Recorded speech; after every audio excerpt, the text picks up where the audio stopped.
Está no ar o FuiCast, o maior podcast de transplante capilar do Brasil, diretamente do World Fui para todos vocês. E é o que eu falo, quando o episódio é bom, a gente repete. E mais uma vez, poucos vieram aqui por duas vezes. Opa, até bati aqui sem querer. E Dr. Otávio Boaventura está de volta para vocês que pediram. Seja muito bem-vindo novamente. É uma honra tê-lo aqui. Um prazer e uma honra. Prazer é meu estar aqui de volta. Sempre um papo bem legal, bem interessante. Perfeito. Otávio, conta mais pra gente, desde aquela última vez para hoje, quais são as novidades aí de tendências no mercado de transplante capilar? Quais são suas visões aí estratégicas sobre? Cara, o que eu acho? O mercado, principalmente o brasileiro, está focando muito, cada vez mais, em números de unidades foliculares. Né? Isso muito influenciado pelo Felipe Tella. Uhum.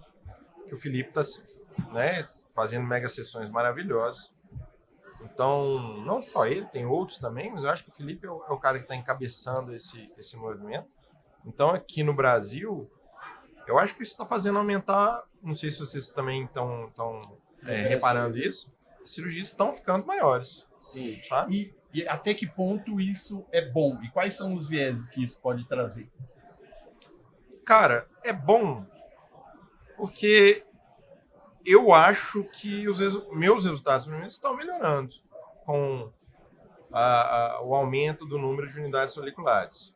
Eu tô sentindo a melhora, sabe? Isso está forçando a gente, às vezes, entregar até mais, né? Ir um pouco mais rápido, tentar fazer efetivamente uma cirurgia um pouco maior no mesmo tempo cirúrgico. Você sente isso também? Exato. Essa corrente das gigasessões, né? Eu tô me adaptando. Então, antigamente eu fazia sozinho. Hoje em dia eu já tô precisando auxiliar. Também tô um pouquinho mais velho. Uhum. Então, acaba com a gente fala fisicamente. Não fala isso perto de mim, não, que a gente tem a mesma idade.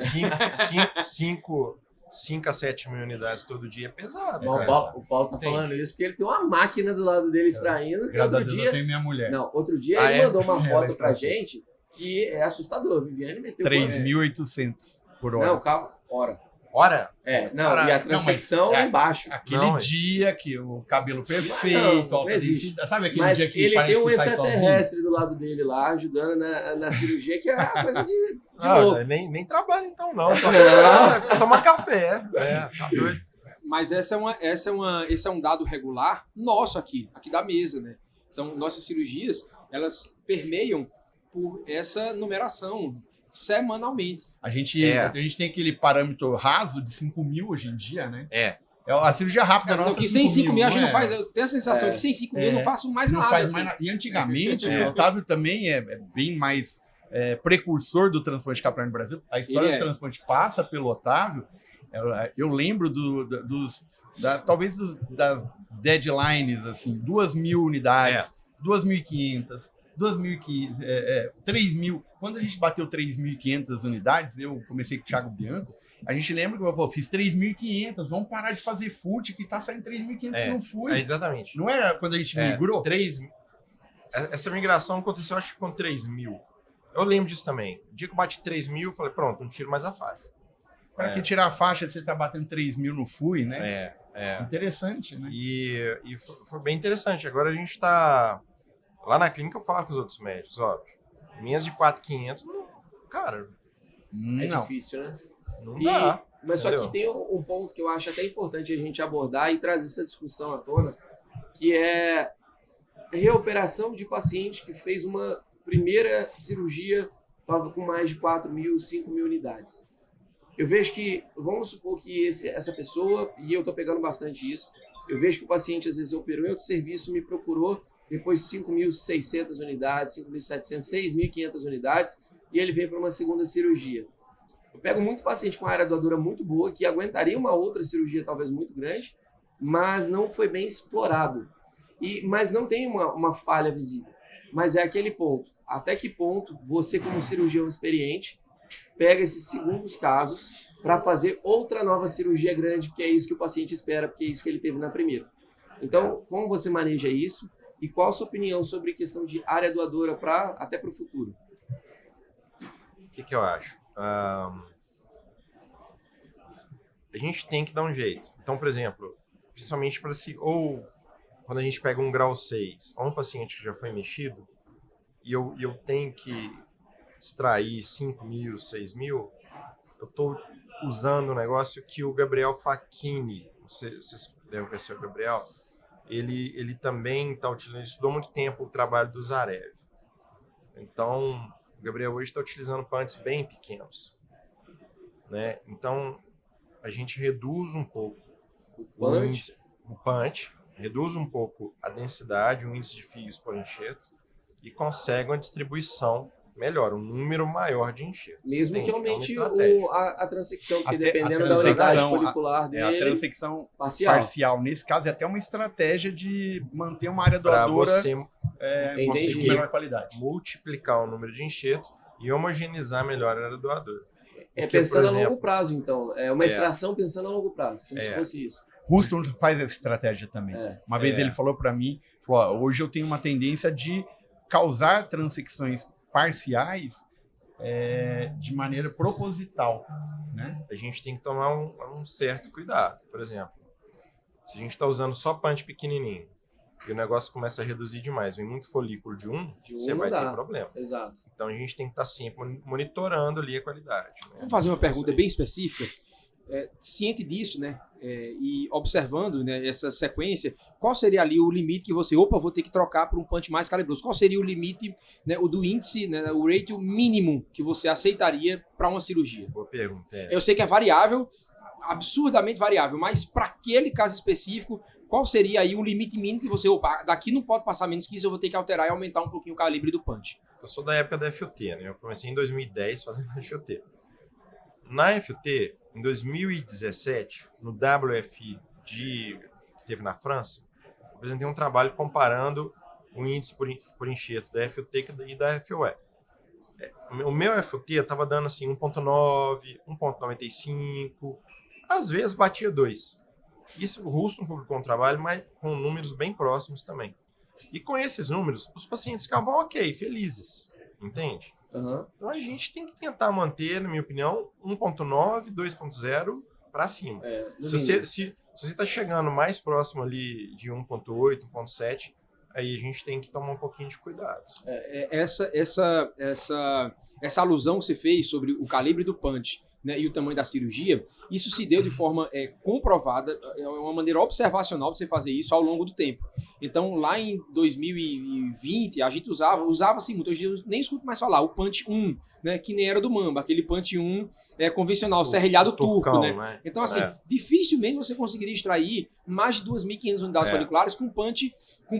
O que é que a gente tem que entender, né? Se você pensar num fio, numa haste capilar, uma haste terminal, ela tem mais ou menos 0,06 milímetros, né? A terminal e o velo, né? Então o terminal tem mais ou menos isso. E um punch, por mais fino que a gente use, sei lá, um punchzinho 0,9, ele tem mais de 10 vezes o calibre do fio. Claro que a gente não só tira a haste capilar, a gente tira a estrutura, que é a unidade folicular. Mas se eu pensar nisso, né? Quanto mais eu aumentar esse punch, mais eu vou remover. E outro pensamento é que existe uma distância entre unidade folicular e outra. Mas quanto mais eu aumentar o punch, mais eu vou remover esse tecido, né, essa epiderme perifolicular, e vou ter que me afastar mais, né, pensar, vou extrair um, pular um. Com punch 1, com punch 0,9 turco, não dá para você fazer isso. Essa pode ser sua intenção, mas na prática você vai ver que ficou 3, 4 folículos entre eles. Quando o punch vai diminuindo, a gente pensar no 0,9 do Mamba, praticamente você consegue. Se você quiser propositalmente extrair um e pular um, isso é possível. Talvez numa área doadora farta, isso não seja possível você explorar ela toda num dia. Não vai ser possível, vai ter mais, pensando numa área doadora ali capaz de doar 16 mil unidades foliculares, você não vai conseguir extrair talvez esses 9 mil num dia só, mas você vai, tecnicamente seria possível, o tempo seria um fator que inviabilizaria, mas seria possível tecnicamente. E outra coisa interessante, a gente usando o punch pequenininho, pelo menos eu fico bem mais cansado. Não acaba nunca aquela área. E a concentração absurda. Né? Então, porque senão é muita trança. E a outra é a tendência da gente aumentar a magnificação das lentes. Exatamente. Então, cara, eu tô usando de 5 já. Eu vou pra Coreia daqui 15 dias. Pegar uma de 8. Vai de 8. 8 tem um pouquinho de medo. Quem mas pega 6 pega 8. 7. Quem pega 6 pega 8. Porque você vai começar a falar, cara, a de 6 é excelente. Eu acho que assim. Eu uso uma de 5.5, acho fantástico, mas se eu for mudar e eu penso, seria uma de 8. Eu tenho uma de 6 na clínica. É mesmo? Uma italiana, boa. É boa? Boa. Mas a questão, essa amina Coreia é muito leve. Então, eles fazem muito sobre medida. É a mesma que o Jay Park usa? É. Ah, tá. Ele usa ela é mais achatadinha, não é? É da Design for Vision? Não, é uma marca coreana. Ah, tá. Até trouxe, depois eu mostro pra vocês a minha. Eu Mas eu vou aumentar. Acho que o que o Maurício quis falar no começo, a gente pensando nessa frequência de casos de alopécias cicatriciais que a gente tem recebido no consultório. A gente discutiu muito sobre isso. E tá uma coisa assustadora, né? É assustadora. Assim, semanalmente, pelo menos eu tenho. O Paulo falou de um dado alarmante também, né, que vem pego com uma frequência cada vez maior. E aí você pensa, né? Aqueles casos, né, que antes da cirurgia você não consegue ver sinais típicos, não consegue ver descamação, não consegue ver eritema interfolicular, enfim. E que passa apenas com uma alopecia androgenética. Seria aí eu estou falando de um FAPD, né, mais ou menos. Mas passa com uma alopecia androgenética. Um paciente que tem uma aradoadura boa, mas não tão boa, que você extraiu 6.000 unidades foliculares, que você consegue restaurar toda a área calva numa sessão só, pelo menos você tem esse planejamento, mas que ali ao longo de 3, 4, 5, 6 meses não vem. Aí você ficou ali, foi pego de calças curtas, e o paciente também está numa situação, né? Esse é um problema. Complicado. Esse né? é um problema. E como que a gente vai manejar situações como essa, que no meu entendimento, né, com a quantidade de transplantes que estão acontecendo e com a quantidade de diagnóstico que a gente tem dessa doença, isso vai ser uma constante. Na verdade, eu até hoje relembro uma aula que você deu, foi no seu workshop, sobre exatamente isso. Não nasceu. E aí? Eu achei, assim, uma das aulas que ela devia estar aqui, o fator X, dia, né? exato, né? Foi. Teve essa aula. Eu essa aula fantástica. A gente tá pedindo no workshop lá que a gente vai comparecer. Esse ano a gente deve fazer. É muita ciência e a gente vai estar lá, né? A gente tá pedindo e a gente vai estar lá. Já aconteceu comigo. E acontece assim, em média uma vez ao ano, ou eu opero um FAPD que passou batido, isso, que é totalmente aceitável, ou o cara desenvolveu depois. Mas sempre teve biópsia positiva ou já teve algum que você biopsiou e não deu nada? A questão é que no pós-operado, depois que opera, a biópsia é um já tem o viés do eritema perifolicular, da inflamação, da cicatrização. Mas teve um paciente especial que eu operei e não cresceu nada. Tem 3 anos que eu acompanho. Você operou sabendo que era assim? Não. Tá. E ele era um padrão FAPD ou era um líquen plano? FAPD. Que é o que passa, né? Operei. E ele, aquele cara que foi em todos os retornos pós-operatórios, advogado ainda. Tudo certinho. Eu não via nada errado, só que eu não crescia pouco. Aí eu mandei para uma colega minha, dermatologista, e ela conseguiu achar um eritema, fez uma biópsia e positivou. Mas e a gente vem acompanhando, tem 3, 4 anos, eu tô para reoperar ele agora. Mas ele não consegue estabilizar, esse é o problema. Mas aí vem isso que você falou. E se eu tivesse colocado... Foi uma cirurgia de 3.000. Se eu tivesse colocado 7. Exato. Cabia. E aí? Porque cabia. Então, hoje, a gente tem que tomar muito cuidado com as cicatriciais, porque a gente está no momento de gigasessões com cirurgias de 6, 7 mil, e se passar um FAPD com esse número, a área doadora vai ficar muito depletada para o futuro, mesmo que estabilize a doença para você fazer uma reabordagem. Exatamente. Eu acho que não tem volta, né? E pior que não tem volta. As cirurgias não vão reduzir. Os casos, a gente não consegue dizer se está se diagnosticando mais, se era subdiagnosticado ou se está vivendo uma endemia, mas eu acho que é um caminho sem volta. Vai acontecer isso com muito mais frequência daqui para frente. No meu serviço, eu vejo que aumentou muito o diagnóstico. Eu estou fazendo biópsia de couro cabeludo semanalmente. Eu faço muito. Eu não sei se a gente está diagnosticando mais por existir um subdiagnóstico, se existe uma relação da pandemia para cá, como alguns médicos estão falando, de aumentar assim, as cicatriciais por Covid, por vírus, por vacina, que tem um monte de vertente hoje trazendo essas novas informações, que eu acho que merece muito estudo ainda, mas ou se a gente está realmente muito alerta para não passar batido essa cicatricial no padrão FAPD e para a gente ter esse sabor que é um paciente que não evolui. Né? Sim, a gente tem que ficar bem atento, porque... E sempre me chateou, né? Porque a gente olha com cuidado, você examina, mas uma vez por ano, eu opero em média 200 por ano. Então, uma vez por ano acontece, passa um batido. Ou desenvolve depois, né? A gente não vai saber. Como que a gente vai saber, né? A questão não aconteceu, como manejar. Então, quanto tempo depois de operar? Isso, eu falo que é uma aula, se tivesse, eu ia ser o número 1 na cadeira, o número 1, assim, pronto para anotar, porque quem opera vai ter. Vai passar por isso, às vezes vai fazer biópsia e não vai achar, né? A questão é como manejar, se depois vai fazer uma segunda reabordagem mais tranquila. esse quanto tempo é muito individual.